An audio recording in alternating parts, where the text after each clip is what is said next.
En primer lugar, vamos a aclarar alguna cuestión que nos parece fundamental. Acá estamos debatiendo ideas, puntos de vista y posiciones políticas sobre un proyecto de ley que ha enviado el Poder Ejecutivo. Espero, supongo, que nadie se va a sentir ofendido en términos personales cuando efectivamente lo que estamos haciendo es definiendo, opinando políticamente y jurídicamente sobre una iniciativa que ha presentado el Gobierno. Acá no hay descalificaciones personales, acá hay definiciones políticas sobre una iniciativa que el Gobierno puso en marcha en estas circunstancias. Dicho esto, en primer lugar, quiero hacer mías las afirmaciones que han hecho algunos de mis compañeros en el uso de la palabra y además reafirmar lo que se señaló en el informe por parte del coordinador. Acá, este proyecto de ley, las primeras novedades que tuvo sobre una intención de poner en marcha una ley de urgente consideración son, extrañamente, como se dijo aquí en sala, a través del semanario Búsqueda, si no recuerdo mal, por enero de 2019. Por supuesto, durante toda la campaña electoral, absolutamente toda la campaña electoral, la población nunca supo cuáles eran los contenidos que se iban a poner en esa supuesta ley que se anunciaba que era de 500 artículos. No hubo un solo debate sobre eso. Nadie vino en la campaña electoral y puso sobre la mesa esto. Por lo tanto, estamos planteando, después de pasado el ciclo electoral, algo que es absolutamente distinto a lo que se señaló durante la campaña. Sin duda alguna, nosotros cuestionamos que, por contenido, lo que se presenta como una ley de urgente consideración, efectivamente sea urgente para el pueblo uruguayo. Acá, lo verdaderamente urgente es el padecimiento que tiene el país a partir de la situación que ha generado esta pandemia, a partir de determinadas decisiones, lo paga desde el punto de vista del aislamiento físico, lo paga desde el punto de vista de la pérdida de trabajo, lo paga, en muchos casos, desde el punto de vista de no tener para comer. Y eso es lo que no aborda en ninguno de sus 500 artículos esta ley. Aborda, sí, un programa de cambio que tiene el legítimo derecho la coalición de gobierno de llevarlo adelante. Acá no estamos hablando, en este caso, específicamente de si tiene derecho o no llevar adelante planes de los cambios que entienda que tenga que llevar. Y en ese sentido, me llama la atención la contradicción que hay entre lo que se ha dicho acá y lo que, por ejemplo, señalaba el presidente de la República el 1 de marzo, cuando asumió. Y ahí decía, entre otras cosas, y tengo la cita para compartir con el cuerpo, básicamente una sola de ellas voy a compartir porque fue un discurso bastante extenso.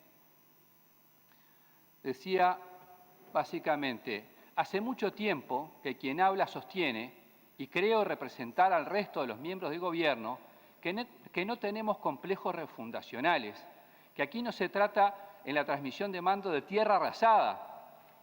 Hicimos campaña de una manera y la vamos a practicar en el gobierno.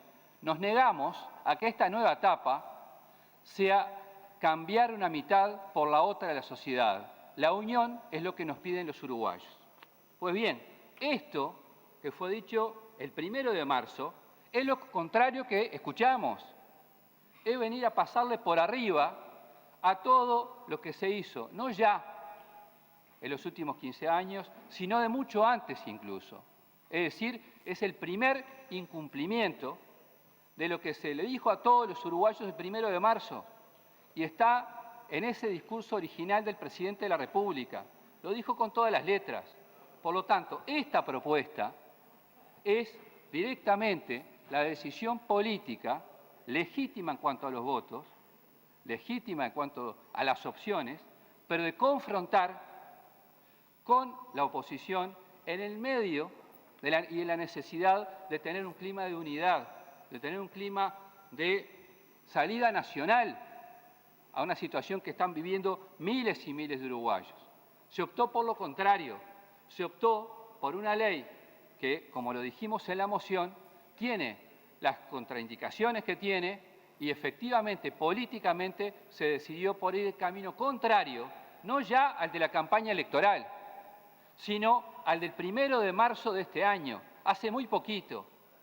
Eso lo escuchamos todos y hoy no se está cumpliendo.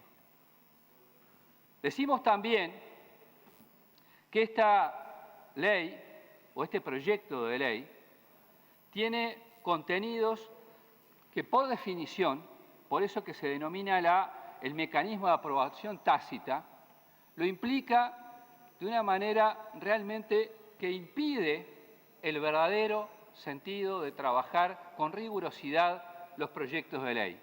El Parlamento tiene 15 comisiones permanentes que tienen, entre otras cosas, como función trabajar, asesorar al cuerpo y profundizar sobre distintas áreas. Pero acá, y lo vamos a describir en unos minutos, son tan diversas y solo a título de algunos ejemplos, son tan diversas que impiden el profundo debate y además impiden y limitan la posibilidad de que la sociedad civil, que los involucrados mínimamente estén por dentro de los contenidos que acá se piensa sacar. En el medio de una pandemia donde la preocupación de los uruguayos son directamente la salud, el vivir, el tener la posibilidad de que sus familiares tengan vida y que no estén contagiados, bueno, en el medio de eso aparece en un debate que, insisto, lo decidió imponer el Poder Ejecutivo con una metodología que si no hay pronunciamiento sale lo que quiere el Poder Ejecutivo. Este tipo de leyes, por estos contenidos, sin duda, hoy estaríamos con las barras repletas de gente. Estaría la gente naturalmente participando e involucrada. Y en este caso, por las circunstancias que acabo de decir, esto no es posible. Y digo más, por aquella frase que insistimos, lo urgente es la gente y no son estos contenidos. No supone, porque se ha buscado en forma, digamos, pícara, confundir. Y cuando hablamos de confundir, por ejemplo, hay muchos ejemplos de tratamiento rápido en distintas etapas. Tengo la circunstancia, porque es una circunstancia, de haber compartido distintas legislaturas, estando en oposición, en gobierno, ahora nuevamente en oposición. Y yo recuerdo, por ejemplo, el presupuesto del periodo 2000-2005, pudo haber presupuesto en el Uruguay porque el Frente Amplio en esta sala renunció a hacer uso de la palabra. Si no, no había posibilidad siquiera de haber presupuesto. ¿Y por qué pasó esto? Porque el nivel de improvisación, de apuro y de falta de acuerdo interno, incluso en esa época, generó estas circunstancias. O sea, podemos hablar de miles de anécdotas. La salida de la mayor crisis social y económica de la que uno tenga memoria hasta hoy, que ojalá no vayamos de camino, que fue la crisis de salida del 2002, la tomamos acá entre jueves, viernes y domingo. Un cambio absolutamente radical, donde cada partido dijo lo que tenía que decir y efectivamente se tomaron en 3 días. Entonces, acá lo que estamos señalando, que estos contenidos no se trata de trabajar o no trabajar. Trabajar hay que trabajar todos los días, estar al lado de la gente siempre.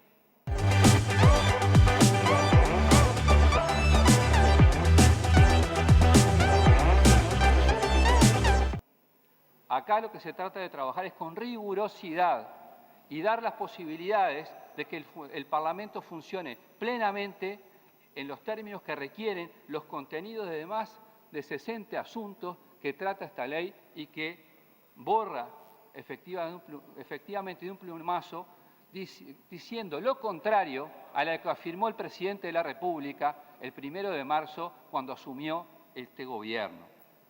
Agrego, no hay antecedentes en materia de ley de urgencia como este ninguno. Jamás por ninguna administración, por esta metodología, por esta forma de trabajo, se le impuso a ningún partido político este tipo de cuestiones, que ya se han votado de diversas formas. Cuestiones urgentes hay muchas, algunas con las que estuvimos de acuerdo, otras que francamente no, pero esta metodología de poner más de 500 artículos, de la diversidad de asuntos que están acá, de la forma en que está y que además que si no se modifica sale lo que el presidente determina, nunca existió en el relacionamiento con los partidos políticos y en la forma de llevar adelante un gobierno. No tiene precedentes. Agrego, estamos hablando de llevar adelante lo que se denominó, o se le denomina muchas veces la llamada ley ómnibus, le podríamos poner varios nombres más, tiene de todo acá adentro y eso es muy claro, eso es evidente y genera y afecta, por supuesto, que los términos políticos en los cuales tiene que trabajar gobierno y oposición, porque es notoriamente así. Las restricciones son las que son y el gobierno ha recibido y va a seguir recibiendo, porque los uruguayos lo merecen, de parte de la oposición, una izquierda responsable, siempre la mano tendida para poder salir adelante, por ejemplo, en las cuestiones sanitarias, respaldando las políticas de Estado que lleven a que el país tenga las mejores posibilidades de respaldo para el ciudadano. Y también con propuestas como las que se presentaron en mano al presidente, buscando salidas concretas y reales para la crisis económica y social que ha generado toda esta situación. Voy a algunas cuestiones para ir redondeando los tiempos y tratando de fundamentar las razones por las cuales presentamos esta cuestión, que es que los contenidos vulneran desde el punto de vista constitucional lo que debe denominarse una ley de urgencia y por lo cual nosotros entendemos que hay que quitarle ese rótulo. Por supuesto que todas las cuestiones vinculadas a la seguridad, el primer capítulo, que insisto, no es que no haya derecho a llevar adelante los contenidos, la forma hacia los contenidos. Y voy a poner un solo ejemplo. El primer artículo de los 501, el primero, el artículo 26, el de la presunta defensa legítima, cambia 90 años de jurisprudencia en la materia. 90 años, en 90 días. ¿Qué ejemplo más notorio que no es ya que se quiere borrar lo que hizo en los gobiernos anteriores? Son 90 años en 90 días. Ahí tenemos un ejemplo claro. Agrego, de otro orden, durante casi 11 años, el Parlamento trató la Ley de Inteligencia del Estado. En la Ley de Inteligencia del Estado, uno de los puntos centrales, y se valoró en el periodo pasado, nos tocó la circunstancia de ser de miembro informante de la comisión, uno de los aspectos que se trató de mucho cuidado de todos los partidos políticos era de quién dependía ese director, de quién dependía esa persona que tiene un rol muy delicado, ni más ni menos que la inteligencia del Estado, que no solo aborda la seguridad, aborda temas vinculados a Cancillería, vinculados a política económica, a cantidad de cuestiones que hoy tenemos como definidas en una ley que es garantista. Pues bien, ¿qué nos propone esta ley de urgente consideración? Que dependa de presidencia. Que dependa de presidencia. Mientras en el periodo pasado debatíamos con legitimidad con algunos hoy senadores si tenía que depender del Ministerio del Interior, si tenía que depender de Economía o de Cancillería o de quien fuera, no. hoy de presidencia. Y si mañana, gobierne quien gobierne, un parlamentario tiene que llamar a responsabilidad del Estado por lo que haga el director de inteligencia, alguien que se dedica a algo tan delicado como eso, ¿a quién interpela? ¿A quién llama?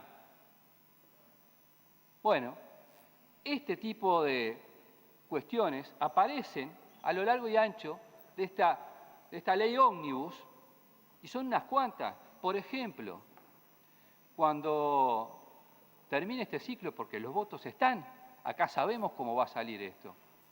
¿Cuál va a ser la regla de juego, para dar un ejemplo, entre inquilinos y arrendatarios, con los cambios que están previstos? ¿Hay posibilidades reales de ir a fondo a, por ejemplo, conversar con el sector inmobiliario? Por ejemplo, conversar con asociaciones, con la sociedad civil al respecto. ¿Hay posibilidad de que las cátedras especializadas efectivamente lleven adelante un estudio, pero sí que asesoren al Parlamento para, en este tipo de cuestiones tan delicadas, vayan adelante?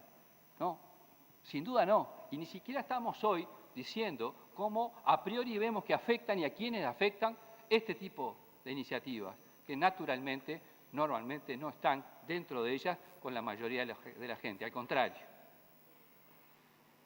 En educación se propone hacer cambios estructurales mediante una metodología de ley de urgente consideración, donde si hay algo que debería tener, ya hay experiencia en el país acumulada, lo vimos en otras administraciones, nos tocó vivirlo.